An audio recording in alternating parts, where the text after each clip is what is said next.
Saudação tricolor aos tricolores de Porto Alegre, do Rio Grande do Sul, do Brasil e do mundo. Quem vos fala é Kercher e eu estou novamente acompanhado pelo meu grande amigo Charão. E hoje, no 5º episódio do podcast Imortal 1903, nós vamos tratar sobre a sequência de jogos do Grêmio, tanto no Campeonato Brasileiro como na Conmebol Libertadores da América. No dia 13 de setembro de 2020, também conhecido como amanhã, o Grêmio vai enfrentar o Fortaleza na Arena. E é o típico jogo que o Grêmio pode arrumar algum problema no Campeonato Brasileiro, sendo que esses jogos em casa são pontos importantíssimos e dificílimos de serem recuperados.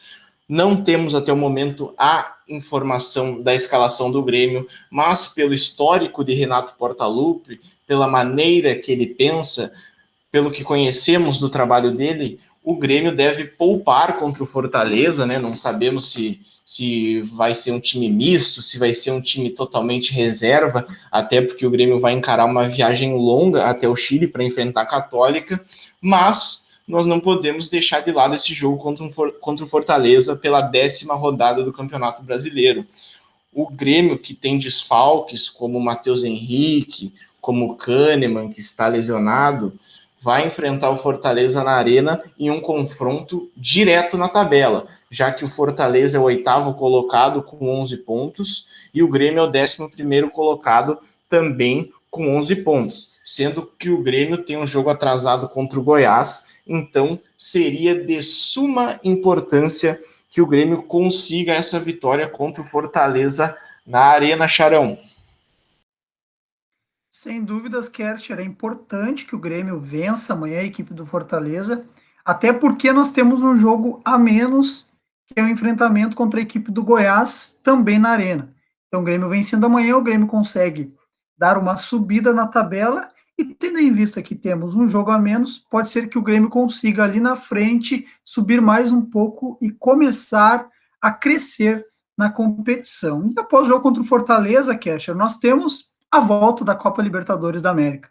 Copa Libertadores da América que foi finalizada antes da pandemia, naquele clássico Grenal, clássico das expulsões, o clássico da casa cheia, o último jogo, provavelmente, no futebol sul-americano, com casa cheia, e voltamos com a Copa Libertadores enfrentando a Universidade Católica. Universidade Católica, que é uma velha conhecida da equipe tricolor, Universidade Católica, que eliminou o Grêmio em 2011 e que na temporada passada deu muito trabalho para o tricolor lá no Chile, quando venceu o Grêmio por 1-0. O Grêmio tem alguns desfalques para essa partida. PP, um dos melhores jogadores da nossa equipe, está suspenso. Paulo Miranda também está fora. Mas o Grêmio tem muitas condições de vencer a equipe da Universidade Católica, Kercher. O Grêmio, provavelmente após a volta do futebol, já jogou mais de 15 partidas e a Universidade Católica jogou apenas 4 jogos. 3, na verdade. A Universidade Católica joga, se não me engano, amanhã pelo Campeonato Chileno. Então o Grêmio tem a obrigação de vencer. O Tricolor, que é segundo colocado no grupo com 4 pontos, o primeiro colocado é o nosso rival Internacional com também 4 pontos, porém o Inter tem 3 gols de saldo e o Grêmio tem 2 gols. Então é importante que o Grêmio vença, que o Grêmio consiga vencer bem para tirar saldo da equipe do Internacional nesta disputa, né, o Inter que joga contra o América nesta rodada, e consiga ser líder do grupo. Acredito, Kercher, né, a gente sabe como é que é o futebol, mas Grêmio e Inter devem disputar essa primeira colocação. Então, é importante que a gente vença bem, para tentar, no saldo de gols, ultrapassar o nosso rival e depois disputar com ele o clássico Grenal do Beira-Rio. Acredito, novamente, que Grêmio e Inter vão classificar, então essa disputa aqui será bastante parelha pela primeira colocação, Kercher, e após o jogo contra a equipe da Universidade Católica, nós temos Grêmio e Palmeiras, Kercher. O que tu espera desta partida pelo Campeonato Brasileiro, jogo que acontecerá na Arena, se eu não me engano, no domingo seguinte? O jogo entre Grêmio e Palmeiras vai ser no dia 20 de setembro. Veja só, 20 de setembro na Arena. E provavelmente, pelo calendário da Libertadores, combinado com o Brasileiro, nessa 11ª rodada do Campeonato Brasileiro, eu acredito que o Grêmio vai poupar. Principalmente pelo fator da Libertadores, pelo fator do Grenal, que com certeza vai ser um jogo muito intenso, principalmente pelo contexto de Libertadores, por um contexto histórico, mas isso é papo para mais tarde. E eu trago aqui dados bem interessantes, porém frustrantes, pois o Grêmio há muitas temporadas não consegue vencer o Palmeiras na Arena e tem muitos problemas para jogar com o Palmeiras na Arena, né? A última vitória do Grêmio contra o Palmeiras em Campeonato Brasileiro na Arena foi em 2015. O Grêmio venceu por 1-0. No Campeonato Brasileiro de 2016 foi 0-0. Em 2017 o Grêmio perdeu de 3-1 para o Palmeiras. Em 2018 o Grêmio perdeu de 2-0 e na temporada passada o Grêmio empatou em 1-1 com o Palmeiras.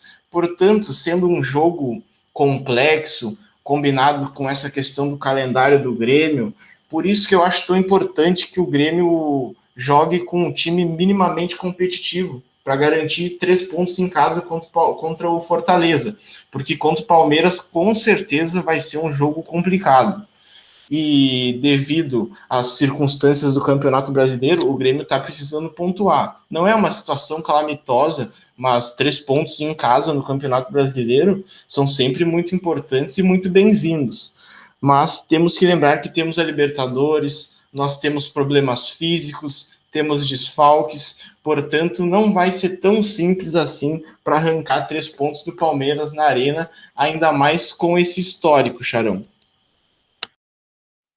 Não tenho dúvidas disso, Kercher, equipe do Palmeiras que vem bem no Campeonato Brasileiro, foi campeão paulista em cima do seu rival Corinthians, tem tudo para ser uma partida muito difícil. Por isso que eu também acredito que o Grêmio deveria utilizar os titulares no jogo contra o Fortaleza, garantir os 3 pontos, se for possível, jogar com os titulares contra a Universidade Católica e poupar contra o Palmeiras. Porque o Grêmio vai poupar contra o Palmeiras, a gente não tem dúvidas disso. Porque 3 dias após o jogo contra a equipe do Palmeiras, nós temos um dos principais grenais da história, que é o segundo Grenal da Copa Libertadores. Um Grenal atípico novamente. Não temos torcida no estádio. É um Grenal que vem com uma carga de tensão bastante grande, devido aos últimos clássicos, devido à invencibilidade do Grêmio, que já vem em 2 anos. O Grêmio que perdeu o último Grenal para o Inter no Brasileirão de 2018, com o gol do Edenilson, que nos últimos dias completou 2 anos. O Grêmio que venceu 3 vezes o nosso rival no ano, e só empatou uma vez, que foi o Grenal da Libertadores na Arena, o jogo que aconteceu antes da parada do futebol. Então, acredito que esse é um Grenal histórico. Acredito que o Inter vem muito motivado, porque o Inter, além de precisar, e eles precisam vencer o Grêmio, o Inter tem jogado muito bem no ano. Então, é um jogo extremamente difícil para o Grêmio. Eu espero que o Grêmio esteja preparado. Mentalmente, acredito que nós vamos, como sempre jogamos Grenal, um time muito estável quando joga os Grenais mentalmente, então isso é muito importante, o fator psicológico, que o Grêmio tenha uma leitura boa nos próximos jogos, que o Grêmio consiga seguir evoluindo no Campeonato Brasileiro, que o Grêmio consiga evoluir o seu futebol. O Grêmio fez um bom jogo contra o Bahia, o Grêmio precisa jogar bem e vencer o Fortaleza amanhã, o Grêmio precisa ter uma boa atuação contra a Universidade Católica, e contra o Palmeiras a gente acredita que pode ser um jogo atípico devido à preservação do elenco em relação ao clássico Grenal. Então, eu acho que o Grêmio tem tudo para fazer um bom Grenal, mas haverá muitas dificuldades, mais que nos últimos clássicos Grenais, acredito, Kercher. E agora eu queria finalizar a minha parte no podcast comentando sobre a chegada do Diego Barbosa e a renovação do Ferreira. Começando pela chegada do Diego Barbosa, isso é muito importante. É muito importante porque o Guilherme Guedes ainda está lesionado E o Cortez vem muito mal. Nós perdemos o Caio Henrique naquele contrato esdrúxulo que o Grêmio fez, onde pagamos alto pelo jogador, pagamos altos salários pelo jogador, e o cara jogou apenas 4, 5 jogos porque o Atlético de Madrid simplesmente chamou e ele precisou voltar. Então nós estamos com o Cortez jogando mal e o Guilherme Guedes lesionado. A chegada do Diego Barbosa tem tudo para ser importante para a equipe do Grêmio. Primordial. Hoje o Cortez não me preocupa nem na questão ofensiva, porque isso é um problema que ele tem durante toda a sua carreira, mas sim na questão defensiva. O Grêmio tem sofrido muito pelo lado esquerdo, então o Diego Barbosa chega em ótima hora, Kercher.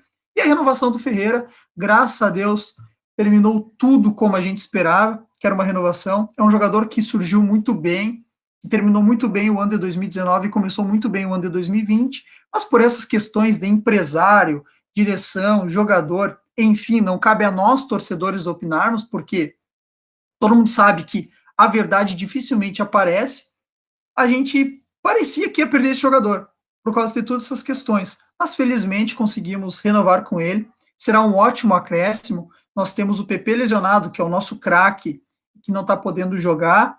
Nós temos o Everton, que recém chegou e tem oscilado bastante. Fez um bom jogo contra a equipe do Bahia, mas eu acho que ainda é muito pouco. Nós temos o Alisson, que tem jogado muito, tem ajudado bastante.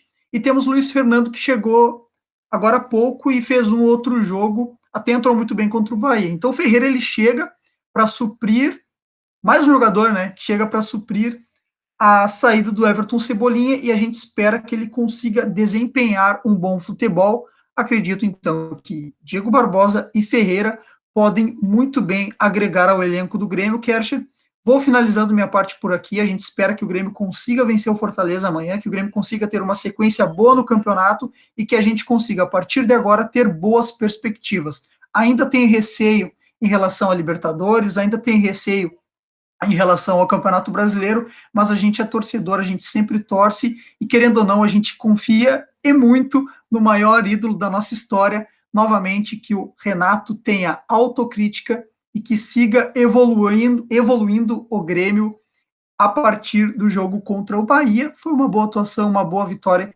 e a gente espera que a partir de agora o Tricolor siga evoluindo. Kercher, um grande abraço, meu amigo. Saudações tricolores, até logo, Dale Grêmio. Finaliza o podcast aí, Kercher. Sharon, acho que tu colocou de forma muito sensata, de uma forma muito clara, como essas contratações são agregadoras para o Grêmio, né? Então, o Ferreira, um jovem atacante, que eu acho que tem muito a ser trabalhado, um cara que tem muito a dar para o Grêmio.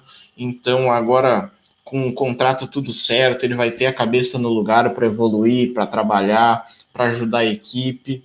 E gosto muito da contratação do Diego Barbosa, um jogador multicampeão, um lateral esquerdo muito bom.